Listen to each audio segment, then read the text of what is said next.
Compañeros Pilar Velasco, que ha sido, bueno, ha generado mucha polémica política porque todo el mundo lo está vinculando a un documento que el ministro debería haber conocido o no debería haber conocido, porque si la juez fue quien tomó la decisión. Exacto, da gusto volver así. Lo primero, María, ya nos lo merecíamos estar todos. Pues mira, es verdad que el error político de Marlaska, es decir, ahí no lo defiende nadie. Hoy incluso la ministra de Exteriores decía, justificaba el cese, es un cese por pérdida de confianza. Son cargos que se eligen a elección del ministro de turno o el cargo de político de turno. Sin embargo, ha dicho Marlaska debe de dar explicaciones. Es decir, Marlaska, como juez que es, sabe perfectamente que un ministro del Interior o de cualquier cartera no puede inmiscuirse en una investigación judicial. La policía judicial, así como los fiscales, y hay muchos ejemplos, incluso ha pasado con fiscales generales del Estado y sus subordinados fiscales, no solo con policía judicial, no tienen por qué dar cuentas al cargo político. Y este es un caso clarísimo. Lo están pidiendo las asociaciones de Guardia Civil que lo aclaren, lo está pidiendo la oposición.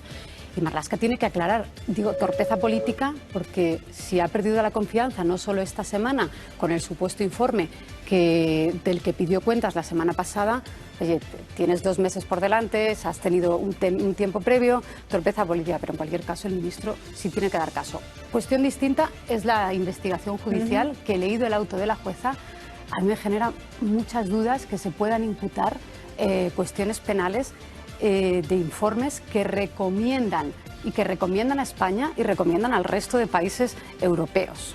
Pero en eso... Sí, Carlos. Pablo Iglesias, Pilar, no sé si tienes alguna explicación.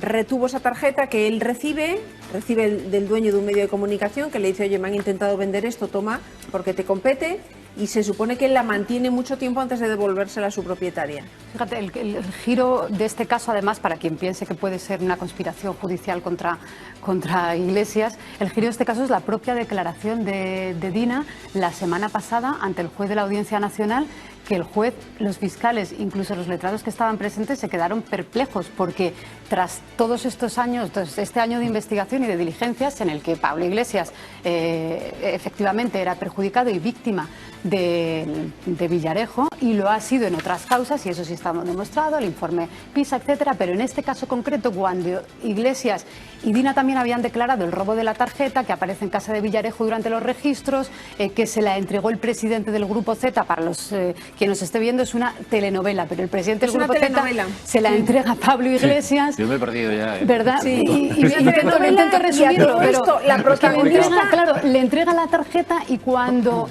Dina va a la audiencia la semana pasada dice, no, es que Pablo Iglesias a mí me la devuelve 6 meses más tarde, pero de que se la hubieran entregado a él, y rota. Que la protagonista femenina del Culebrón ya no trabaja con Pablo Iglesias, que se ha desvinculado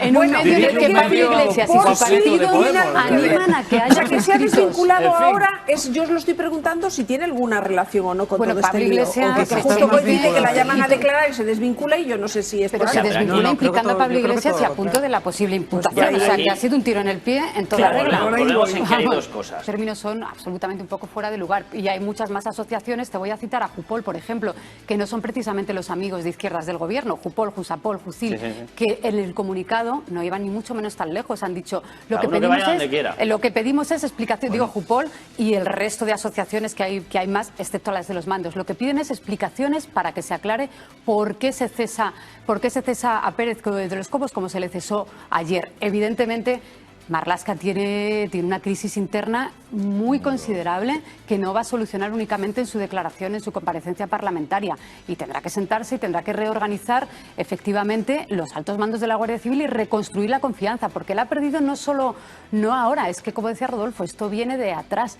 es decir, hay malos entendidos, hay roces, y tiene que reconstruir algo que es fundamental, porque además la Guardia Civil, lo último, no se caracteriza por politizar los asuntos, es decir, es un cuerpo que, salvo excepciones, es un cuerpo militar que suele mantener las ¿En qué cuerpo se apoyó Marlaska? A él le parece parcial. Sí, claro. Sí, de hecho, es verdad. Mira, lo bueno, Carlos, es que en una instrucción judicial hay muchas garantías y está la palabra de la juez, pero veremos cómo se pronuncia la Fiscalía tras esta batería de diligencias, y seguramente, si esto va a más, se acaben personando asociaciones y otras instancias. Se puede personar incluso la Abogacía del Estado en defensa de Illa y Fernando Simón, si tanto apunta a que pueden haber cometido delitos de prevaricación. Es decir, habrá garantías para el y Estado, el no informe, hay Ñao Marlaska. los informes son opinables, quiero decir que podemos sí, valorarlos y podemos sí, sí, analizarlos. sí. Hombre, sorprende que en un informe de una máxima gravedad, como el contexto en el que estamos y el tiro que ha tenido este informe, tenga errores como unas declaraciones de Fernando Simón que parece que decían exactamente lo contrario de lo que apunta el informe y, por ejemplo, una fecha con 1 mes y medio de diferencia sobre la declaración de la pandemia. A mí no me parecen baladí esos errores, pero ya será la Fiscalía. De que eso se interpreta de una forma neutral es el ministro, ¿verdad? No es el ministro, si en eso estamos de acuerdo. Es un pisoteo político como la copa a un pino. Y eso es lo que más garantías, de todo modo ironía, lo que más garantías en un Estado de Derecho nos da es que el gobierno que tiene que ser investigado interfiera en el proceso judicial. Lo que más garantías nos da es que la jueza le ha advertido al ministro Marlaska y al secretario de Estado de Seguridad, oigan ustedes, no se pueden interponer con la policía judicial y deberían de saberlo. Tenemos más garantías que suficientes. Carlos, sí, garantías hay.